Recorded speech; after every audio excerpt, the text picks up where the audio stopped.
I got to 9% body fat, and the thing that actually moved the needle wasn't what I did 7 days a week. It was what I did on just 2 days a week. I use it as a metabolic shock whenever I hit a plateau. I'll say this up front. It's not for everyone, and there's a counterintuitive mistake people make with it that can cost you the muscle you worked hard to build.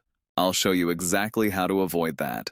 But first, let's talk about why normal dieting eventually stops working, and why this 2-day approach works so well.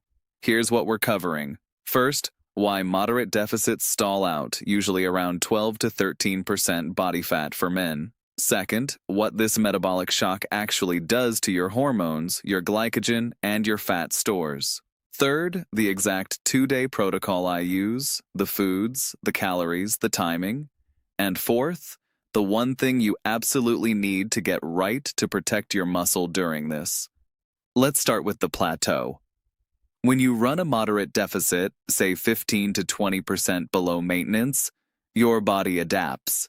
Your metabolic rate slows down, hunger hormones ramp up, and your everyday movement quietly drops without you even noticing. You stop fidgeting, stop taking the stairs, and your body just gets better and better at holding on to fat. This is exactly why so many people get stuck around 12 to 14% body fat.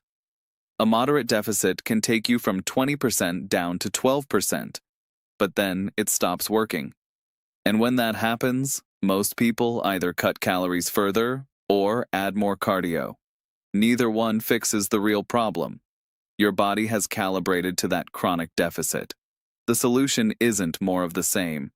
It's a completely different stimulus, something your body can't predict or adapt to. That's where a 2-day protocol comes in. You run 5 days at a moderate, maybe slightly low-carb maintenance, and then 2 days of intense targeted restriction that disrupts the system. A meta-analysis in an obesity research journal looked at 24 randomized controlled trials and ranked alternate day and modified alternate day fasting as the most effective approaches for weight loss, ahead of standard time-restricted eating. But this isn't regular fasting. It's a specific protocol called PSMF. Before you even try this, you need to look honestly at your 5 on days. If those days are full of processed food and sugar, the 2 shock days won't save you.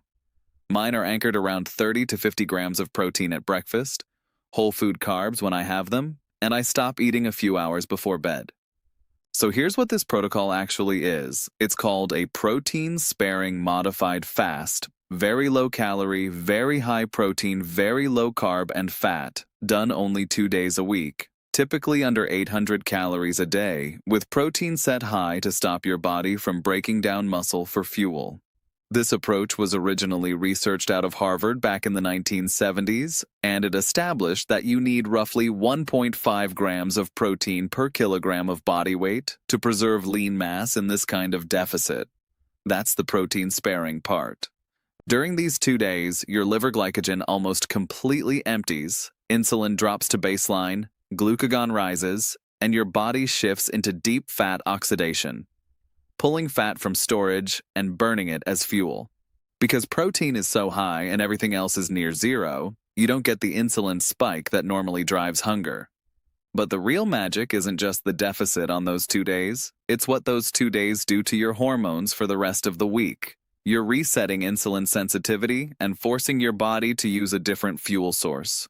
I usually run 2 of these days back to back, and then the next day I'm very deliberate about bringing carbs back. Things like sweet potato or berries.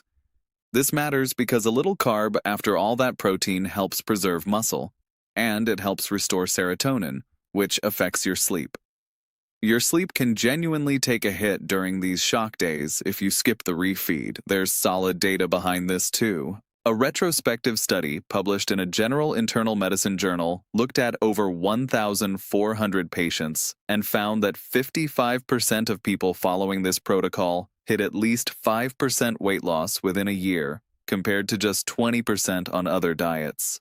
If you want the most aggressive results, run the 2 days back to back. But if you're already dealing with chronic stress, split them up with a carb refeed day in between. It gives your nervous system some breathing room. Now, the exact protocol. On my 2 restriction days, I'm targeting roughly 800 to 1,000 calories. Protein is set high, about 1 gram per pound of body weight, which for me lands around 180 grams.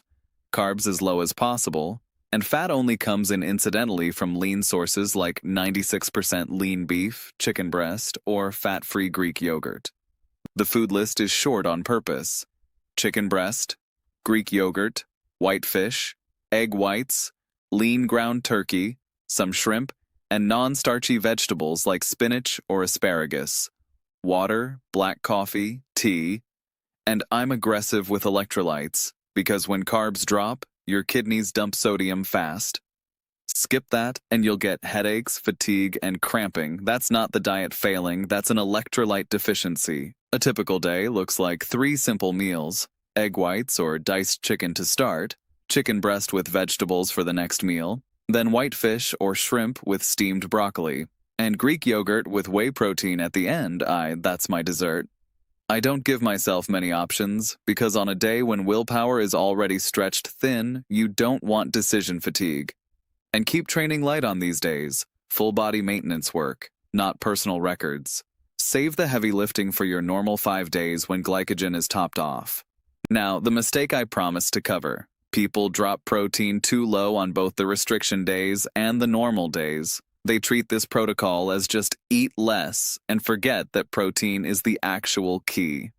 There's a study published in a clinical nutrition journal that put young men in a roughly 40% caloric deficit for 4 weeks with intense training. Half consumed 1.2 grams of protein per kilo, the other half doubled that to 2.4 grams per kilo. The high-protein group didn't just preserve muscle, they actually gained lean mass while losing more fat, with the exact same deficit and training. Just double the protein made that difference.